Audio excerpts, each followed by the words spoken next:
Hello everyone, Mr. Lipchick here, and our topic for discussion is Africa's political landscape. One thing that describes Africa's political landscape is political instability. Africa has experienced political turmoil over the last several centuries and continues to do so. Colonization has contributed to the political instability. Traditional African communities govern themselves in small units and often fought over land and resources. The slave trade.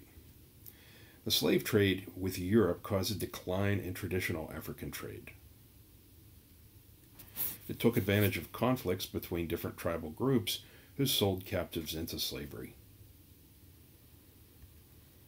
The result of the slave trade was depopulation and decline, leaving Africa vulnerable to colonization. European imperialism. In the 1800s, European missionaries and explorers traveled deep into Africa.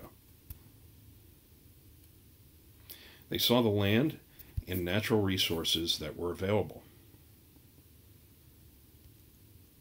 By World War I, most of Africa had been colonized by Western European nations.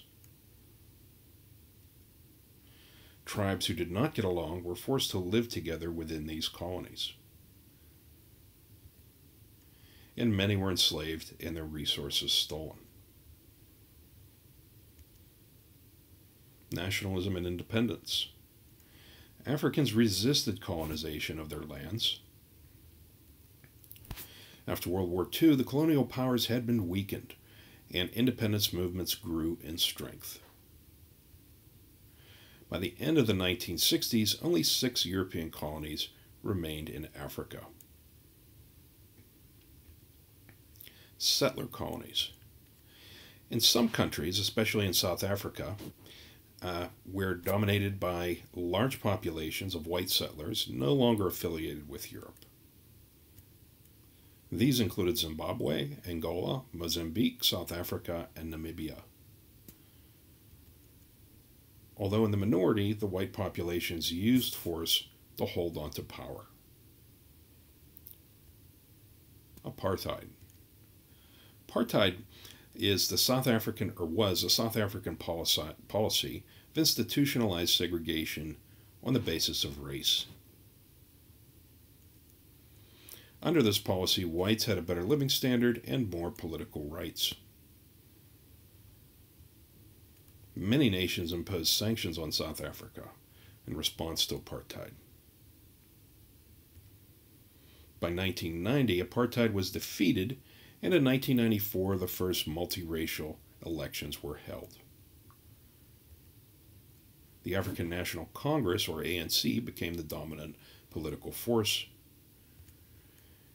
and its leader, Nelson Mandela, who had been imprisoned for 20 years, was elected president. Continued instability. Africa continues to experience civil wars for many different reasons. Political corruption has contributed to many conflicts. Mobutu Sese Seko, dictator of Zaire for 32 years, stole from the treasury for the benefit of himself and the nation's wealthy citizens.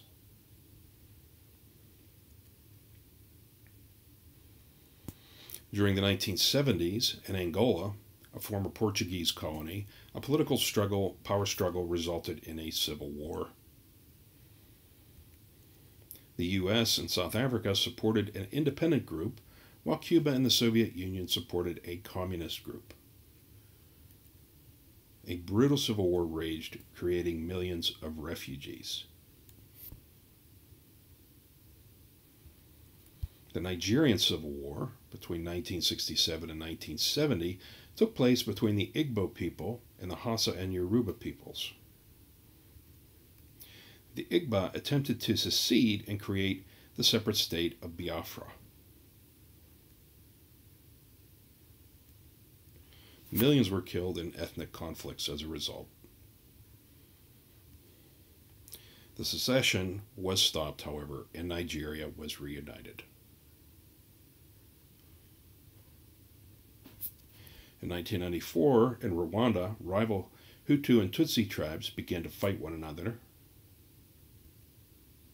In 1994, the Hutus killed 500,000 Tutsis in a period of a few months. Tension and violence continues. However, the government has instituted a policy of reconciliation. They did this because they did not want to start another civil war, with people feeling that one side or another did not receive enough punishment. They basically overlooked the punishment part of it and brought people together in discussions and tried to get them to forgive one another. In 2003, in Darfur, the Sudanese government fought several rebel groups. Millions were killed or forced to flee their homes. The Sudanese government imported the Janjaweed, an Arab militia that attacked people who practiced Christianity and animistic religions. And fighting over water rights has also been identified as a cause.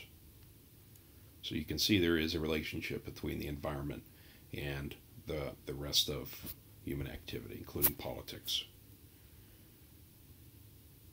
That concludes our discussion on Africa's political landscape. Thank you for attending, and I look forward to seeing you in the live lesson. Have a nice day.